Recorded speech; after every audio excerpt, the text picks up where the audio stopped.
आज के सत्संग के लिए मैं रिक्वेस्ट करता हूँ नारंग अंकल से कि वो आए और गुरुजी का सत्संग शेयर करें। मैंने तकरीबन 1 महीना पहले भी इस प्लेटफॉर्म से गुरुजी का सत्संग किया था, जिस दिन आरंभ हुआ था 8 सितंबर को। उसको आगे बढ़ाते हुए आज मैं आपको ये आज वो सत्संग करूंगा जो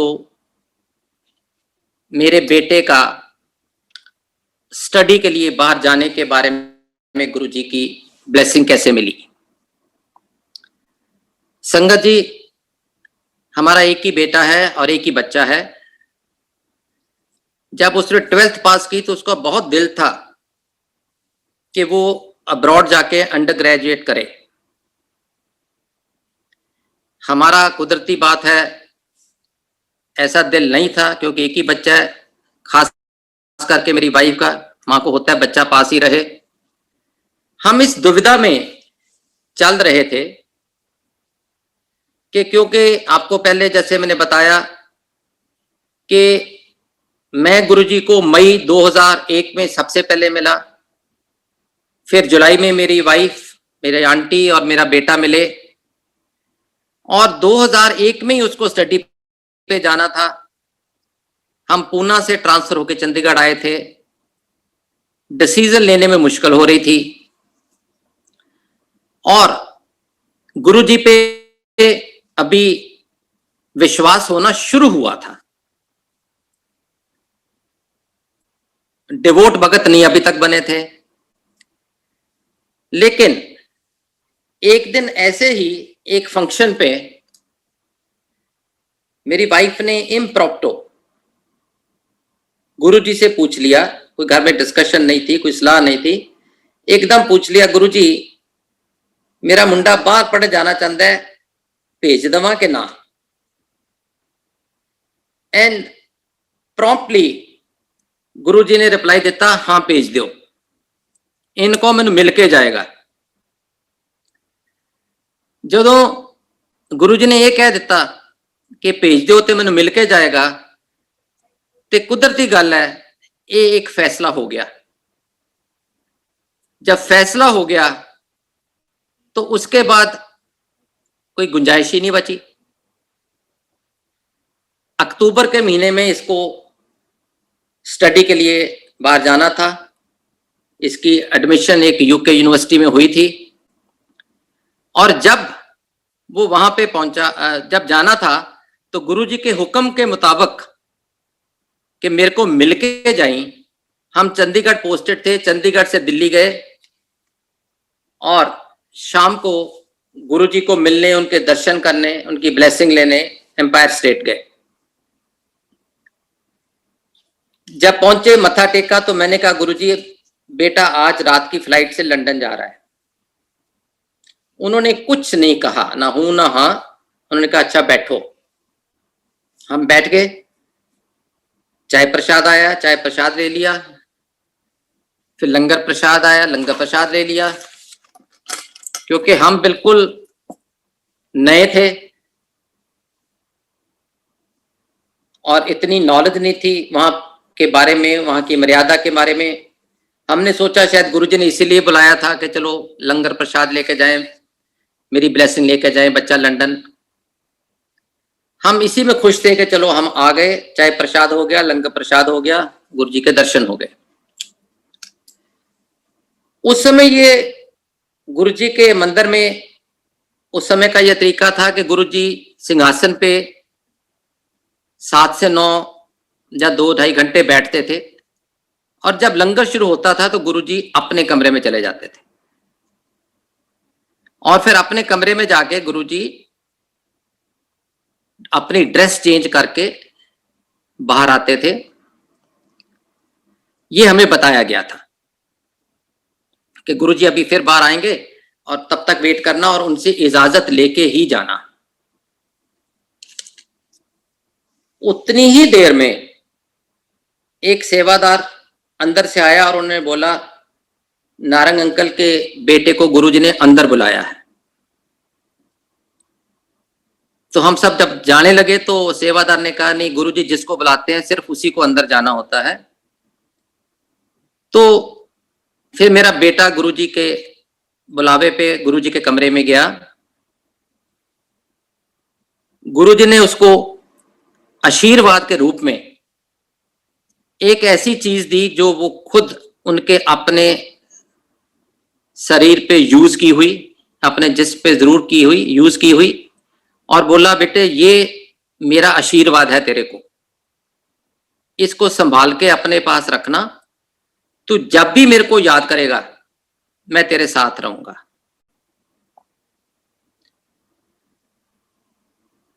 मत्था टेक के वो आशीर्वाद वाला चीज लेके वो बेटा बाहर आया।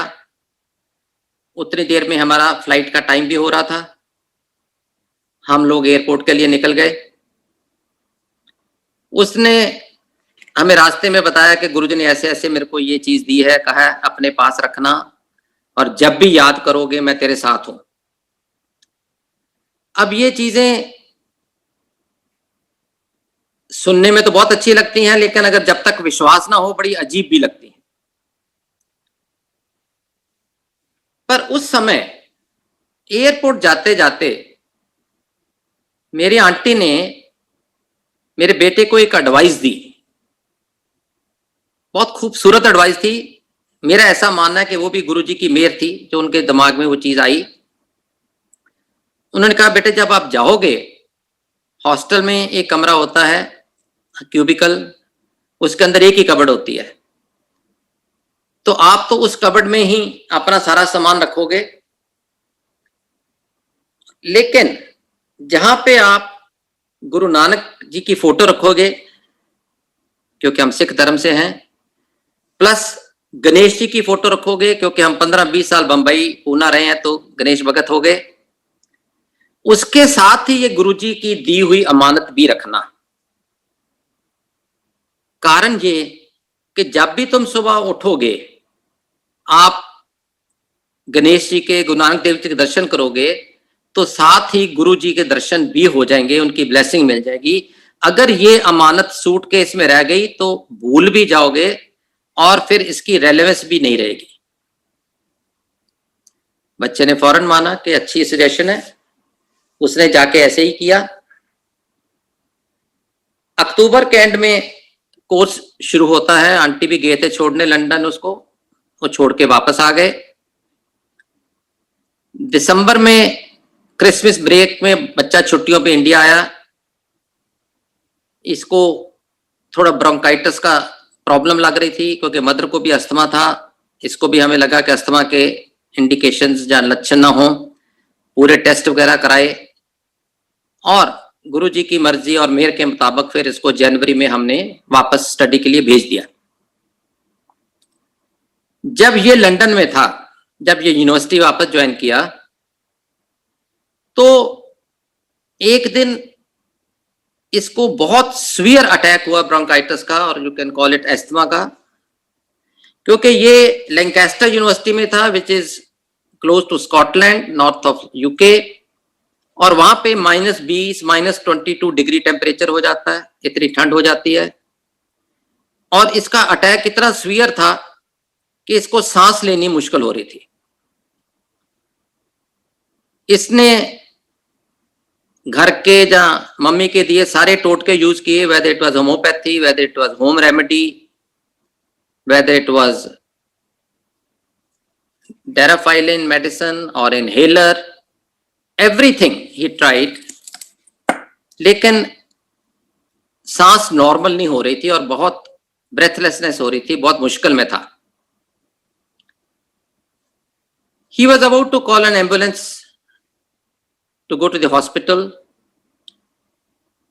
उसी समय उसके मन में आया कि गुरुजी ने कहा था कि ये मेरी अमानत है और जब तू भी मेरे को याद करेगा मैं तेरे साथ हूं। उसने फौरन अपनी कबर्ड खोली, गुरुजी की उस अमानत के आगे प्रे किया और गुरुजी को कहा कि ऐसे ऐसे मैं मुश्किल में हूं, या जो भी उसने कहा होगा वो तो उसकी अरदास है। और कहने का मतलब यह है कि बस उसने प्रे जब किया, गुरुजी को दिल से याद किया, In the next 2 to 3 minutes, he started breathing normally. उसको ना तो हॉस्पिटल ही जाना पड़ा, ना ही कोई दवाई लेनी पड़ी, ना ही कोई तकलीफ थी. He started breathing normally, absolutely. और गुरुजी की इतनी मेहर हुई कि ये जो बच्चा जिसको ब्रोंकाइटिस या अस्थमा का डर रहता था, आज 2001 के बाद 2020 हो गया, 19 साल में कभी भी आज तक ये तकलीफ दोबारा नहीं हुई. आमतौर पे हम कहते हैं कि गुरुओं के पास जाना बड़े लोगों का काम है, बच्चे अक्सर नहीं जाते, कहते हैं हमारी अभी उम्र नहीं, हमारा तो पार्टी टाइम है, आप लोग जाओ. लेकिन एक इंसिडेंट ने उसको गुरु का इतना डिवोट और सच्चा भगत बनाया कि उसके बाद ये जब भी लंदन से दिल्ली आता था, जब तक गुरुजी के दर्शन ना करे उसके पहले वो चंडीगढ़ नहीं आता था. गुरुजी के ऊपर आस्था बहुत बड़ी बन गई जब ये इंसिडेंट हो गया. उसका अस्थमा ठीक हो गया, उसका ब्रोंकाइटिस ठीक हो गया. लेकिन गुरुजी ये भी कहते होते थे कि कई पढ़े लिखे लोग कई मेरी ब्लेसिंग को कोइंसिडेंस मान लेते हैं. हमारे में से भी जो सत्संग सुन भी रहे होंगे, खास करके नई संगत में से, वो शायद उसके मन में आया होगा कि क्योंकि इतनी दवाइयां भी ली थी, डेराफाइलिन भी ली थी, इनहेलर भी लिया था, वो आधे पौने घंटे बाद असर कर गया होगा, ठीक हो गया. इसको पता नहीं क्यों गुरुजी को ये क्रेडिट दे रहे हैं. One school of thought. तो ईस्टर हॉलीडेज में ये लैंकेस्टर से लंदन गया, जहां मेरी बड़ी सिस्टर रहते थे, और वहां पे they had gone to one mall, और उसको अक्रॉस द रोड दूसरी तरफ जाना था. वहां पे तो पेडेस्ट्रियन क्रॉसिंग होती है नॉर्मली, लेकिन हम लोग इंडियंस हैं, कोशिश करते हैं कौन उतनी दूर चल के जाए और रास्ते में ही जहां सेफ जगह लगे क्रॉस कर लेते हैं. उसने देखा कि ये जगह सेफ है और उसके मन में ये था कि ये वन वे है, this round boat is one way, तो मैं आराम से यहां क्रॉस कर सकता हूं. तो जब भी उसने देखा कि कोई गाड़ी नहीं आ रही लेफ्ट हैंड से, तो फौरन वो क्रॉस करने के लिए भागा, जबकि वो टू वे था और राउंड बोट में राइट हैंड से बड़ी जोर के स्पीड से गाड़ी आ रही थी. जब इसने देखा कि गाड़ी आ रही है और टकराएगी मेरे से, ये मिडवे था सड़क के, इसने फौरन, क्योंकि उसने रिसेंटली एक्सपेरिमेंट किया था गुरुजी के साथ, उसने फौरन गुरुजी आंखें बंद कर ली, गुरुजी को याद करके कहा गुरुजी मेरे को बचाओ. क्योंकि वो भी दिल की आवाज थी. कार वाले ने ब्रेक लगानी भी थी कुदरती, लेकिन फिर भी लगते लगते भी इसको हिट कर गई, ये गिर गया. पुलिस आई, इसको उठा के हॉस्पिटल ले गए, इसके डिटेल्स निकाले गए, फोन अपने उसके पॉकेट्स में से मेरी सिस्टर को, बच्चों को बुलाया गया. ये बच्चा कुछ घंटे अनकॉन्शियस भी रहा, लेकिन एक छोटी सी चोट जो उसके पांव में लगी, जहां तक मेरे को याद है, उसके अलावा इसको कुछ नहीं हुआ. बिल्कुल safe and sound, and he was discharge from the hospital after few hours. और जब घर पहुंचा तो इसने वहां से फोन किया और कहा, he told both of us कि आज मेरे साथ एक बहुत बड़ा हादसा हो गया. उस समय उसने कहा बहुत बड़ा मिरेकल हो गया. तब हम इन चीजों को मिरेकल कहते थे, आज गुरुजी की मिरेकल्स को ब्लेसिंग्स कहते हैं. तो इसने कहा कि मैं जब सड़क क्रॉस कर रहा था अनजाने में, assuming it is one way, और जब गाड़ी दूसरी तरफ से आई और मेरे साथ टकराई, और जो मेरे को लगा टकराने लगी, मैंने एकदम अंतर ध्यान होकर गुरुजी को कहा गुरुजी आप बचाओ. He says, I closed my eyes. I stood in the middle of the road. And he says, एकदम फौरन गुरुजी प्रकट हुए और उन्होंने मेरे को उठा के सड़क पार करा दी।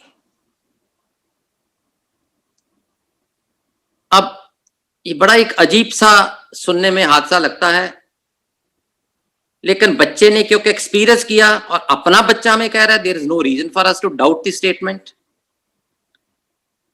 तो उसने कहा कि गुरुजी ने ऐसे मेरे को सड़क पार करा दी ताकि मेरे को कोई खास चोट भी नहीं आई और मैं 6 घंटे में घर भी आ गया। हमें तो और विश्वास और दृढ़ निष्ठा गुरुजी की तरफ, थैंक्स तो बहुत छोटी सी बात है, मतलब इतना दृढ़ निश्चय हो गया कि वाह गुरुजी ही सब कुछ है, भगवान है, रब है। मजे की बात, जब ये बच्चा लंदन से वापस आया अगले ट्रिप में और गुरुजी को मत्था टेकने गए, हम तीनों थे, तो गुरुजी ने एक डायलॉग कहा जिसका बहुत अर्थ और मीनिंग है। ही सेज, गुरु दे भगतां दी लाइफ दे विच जो हुंदा है गुरु रेगुलेट करता है, लेकिन कुछ पढ़े लिखे लोग उन्हें कोइंसिडेंस समझ लेंदे ने, क्योंकि किसी के मन में यह आ जाता है कि ये तो कोइंसिडेंस है, तो फिर गुरु को एक और तरीके से corroborate करना पड़ता है कि वो कोइंसिडेंस नहीं था, देखो वो अगर वो भी हो गया, ये भी हो गया, अब तो मानो कि मैंने किया है। तो ये जो corroboration की एग्जांपल गुरुजी ने दी, हमें लगा कि शायद हमारे लिए ही थी, क्योंकि अगर हम तो चलो जुड़ गए थे, हमने अपनी फैमिली में, फ्रेंड्स में, संगत में ये सत्संग किया, अगर जैसे किसी के मन में आया हो कि डेराफाइलिन ली थी, इनहेलर लिया था, सांस आना शुरू हो गया, उन्होंने फौरन 1 महीने बाद ये भी बता दिया कि उस समय मैंने नहीं आके इसको सड़क में से बचाया, उस एक्सीडेंट से मैंने उठा के सड़क पार कराई, तभी इसको छोटी सी चरीट आई। ये हर वक्त कोइंसिडेंस नहीं होता, एक कोलैबोरेशन इसलिए दी गई ताकि आपको पूरा विश्वास हो कि पहले भी करने वाला मैं था, अब भी करने वाला मैं हूं। तो एनीवे, उसके बाद ये बच्चा 3 साल लंदन रहा,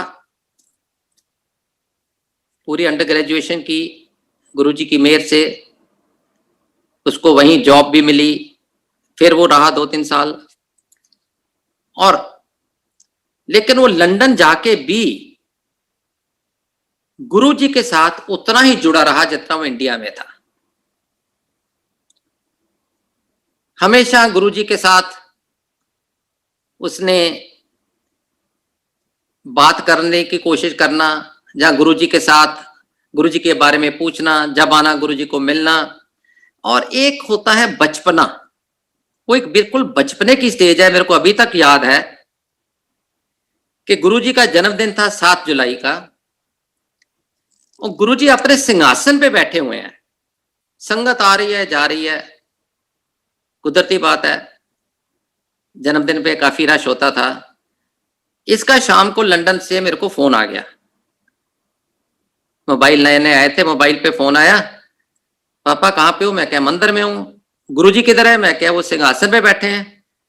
कहता है गुरुजी को फोन दो, मैंने उनको बर्थडे विश करना है। मैं क्या बेटे, गुरुजी सिंहासन पे बैठ के फोन नहीं लेते और ना ही देना ही चाहिए, और फिर किसी टाइम मैं उनको कन्वे कर दूंगा कि तुम्हारा फोन आया था। अब बच्चा इंसिस्ट किया, नहीं नहीं आप गुरुजी को बोलो अमन का फोन है।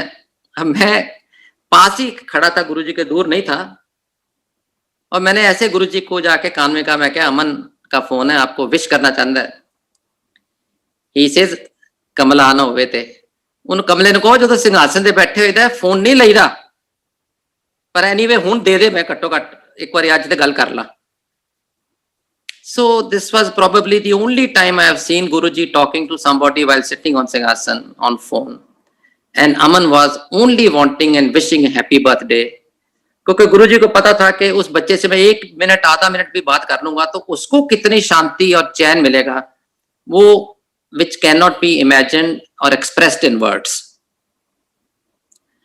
तो ये गुरुजी और अमन का रिश्ता रहा, और शुरू में गुरुजी ये भी कहते होते थे, ये तो मेरा पक्का भगत हो गया है। हम भी बड़े खुश होते थे, अगर बचपन में कोई पक्का भगत हो जाए तो और खुशी की बात ही है। इस तरीके हमारा पूरा परिवार गुरुजी के साथ जुड़ गया, क्योंकि अगर आपके बच्चे के साथ ही कोई ऐसा इंसिडेंट हुआ हो जिसके ऊपर गुरुजी की पूरी मेहर और ब्लेसिंग हो, देयर इज नो रीजन कि पूरा परिवार गुरुजी के साथ ना जुड़े और टू थिंक अदरवाइज।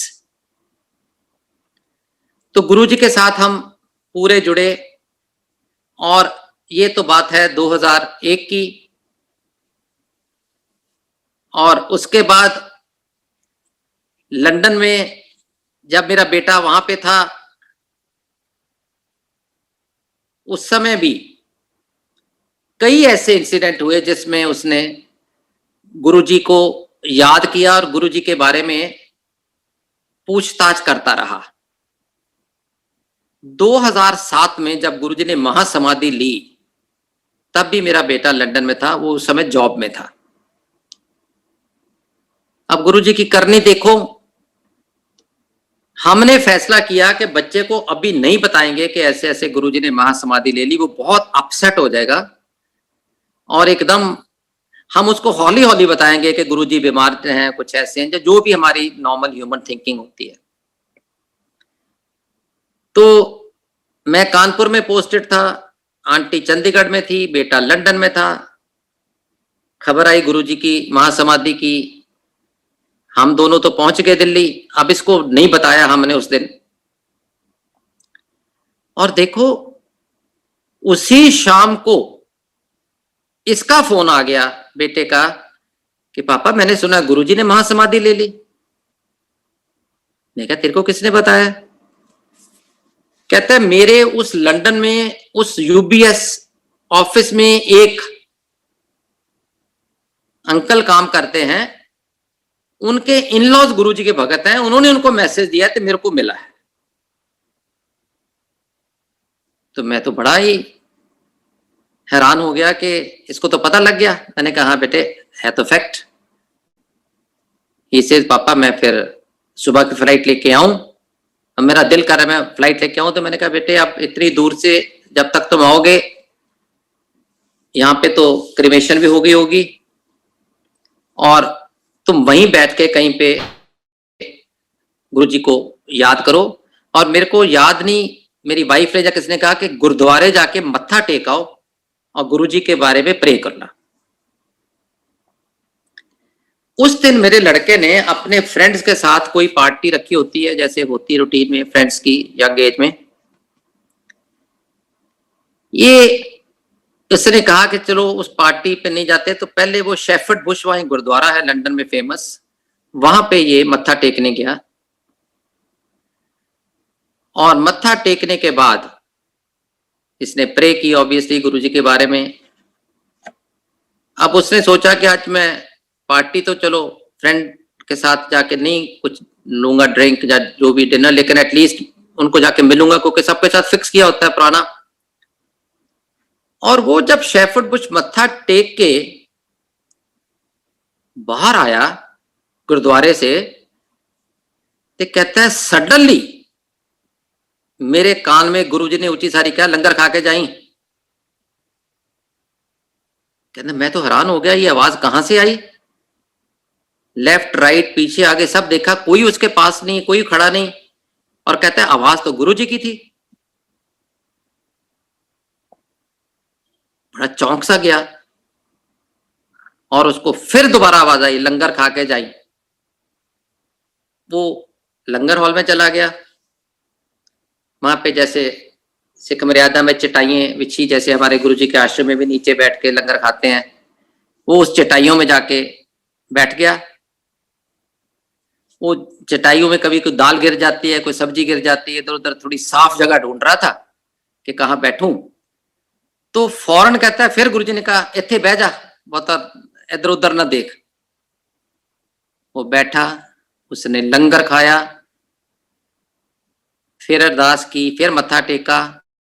कहने का भाव ये कि जो हमें डर था कि अगर उसको हम बताएंगे कि गुरुजी महासमाधि ले गए और वो बहुत अपसेट हो जाएगा, अकेला है बेचारा, गुरुजी ने उसको इतना हौसला दिया, इतनी प्रोटेक्शन दी, और ये एहसास दिलाया कि बेटे मैं अब भी यही हूं। ये सारा कुछ होने के बाद एक full human psychology, mental makeup बदल जाता है कि गुरुजी कहीं नहीं गए। जब मेरे को कह रहे हैं यहीं बैठ के लंगर खा, ये कह रहे हैं कि लंगर जरूर खा के जाएं, तो वो लगता है कि नहीं तो गुरुजी तो यही है। This gives a great relief and consolation to someone जिसके लिए हम डर रहे थे कि उसको कैसे बताएं। गुरुजी ने लंदन में उसको, और जब वो जॉब के लिए अप्लाई करता था तब भी गुरुजी उसको ब्लेसिंग लेता था, करता था। लेकिन ये गुरुजी को ही पता था कि उन्होंने उसको लंदन से कब बुलाना था। और गुरुजी की महासमाधि के बाद, if I am not mistaken, 2008 में वो इंडिया में शिफ्ट कर गया। शिफ्ट होने के बाद, क्योंकि हम भी पोस्टिंग हमारी 2008 में दिल्ली में हो गई, वो भी दिल्ली आ गया। उसको शायद पोस्टिंग उस समय बॉम्बे थी। लेकिन गुरुजी के साथ कनेक्शन उतना ही स्ट्रांग होता गया और बहुत लोग, जब गुरुजी ने महासमाधि ली, बहुत लोग ये छोड़ के कि अब तो गुरुजी है नहीं, अब मंदिर में क्या होगा, मंदिर को कौन देखेगा, इस वहम से या इस दुविधा से मंदिर आना बंद हो गए। मंदिर तो चलता था लेकिन संख्या कम होगी, क्योंकि बहुत सारे लोग जो बड़े बड़े पुराने भगत थे, क्योंकि गुरुजी ये तो कह के गए थे कि ना मेरे तो पहले कोई, ना मेरे तो बाद, मींस मैं ही हूं जो हूं, मेरे से पहले भी कोई गुरु नहीं था, मेरी जगह पे था, अब ना ही मेरे बाद आएगा। तो कुछ मिसकंसेप्शन था, कुछ और रीजन रहे होंगे, बहुत सारी संगत छोड़ गई, उसमें से बहुत सारी वापस आ भी गई, दैट्स अनदर इशू। लेकिन मैं बड़े ही फखर से कह सकता हूं, बड़े मान से कह सकता हूं, गुरुजी की ब्लेसिंग के साथ कह सकता हूं कि हमारी फैमिली ने एक मिनट भी ये मन में नहीं आया कि अब गुरुजी नहीं रहे तो क्या होगा, क्योंकि हमें इतना विश्वास हो चुका था कि गुरुजी ही हमारी जिंदगी है, गुरुजी ही हमारा पर्पस है, और गुरुजी कहीं नहीं गए, वो सिर्फ एक विराट रूप ले गए हैं।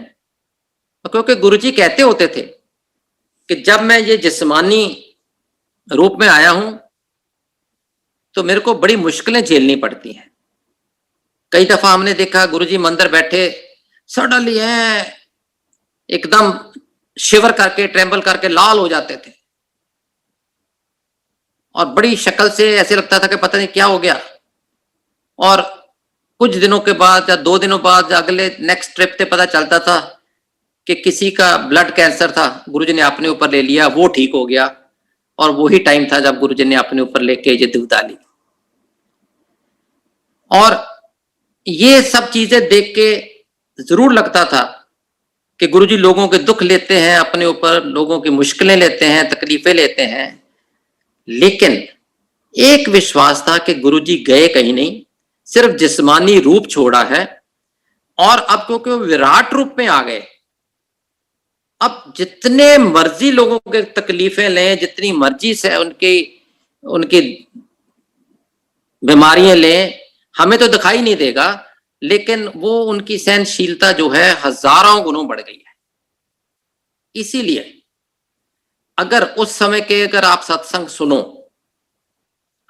तो अगर उस समय 100 लोग सत्संग करते थे कि मेरे पास मेरी बीमारी ये ठीक की, गुरुजी ने मेरे को ये बच्चा दिया, मेरे को ये मेरी मैरिड लाइफ ठीक की, मेरी फाइनेंशियल लाइफ ठीक की, मेरे को रास्ता दिखाया, अगर 100 लोग 100 people used to give satsang during his lifetime till 2007, आज 5,000 लोग, 10,000 लोग वो सत्संग कर रहे हैं। हर एक का जूम पे भी इतने सत्संग जब से गुरुजी के आश्रम में शुरू किया है, ये मैं सिलसिला देखता हूं, कोई 10 मिनट का, कोई 5 मिनट का, कोई आधे घंटे का, हर कोई अपने तरीके से ये बता के जाता है कि मेरे को जब जरूरत पड़ी तो गुरुजी ने मेरी कैसे मदद की, कैसे रास्ता दिखाया, कैसे ब्लेस किया।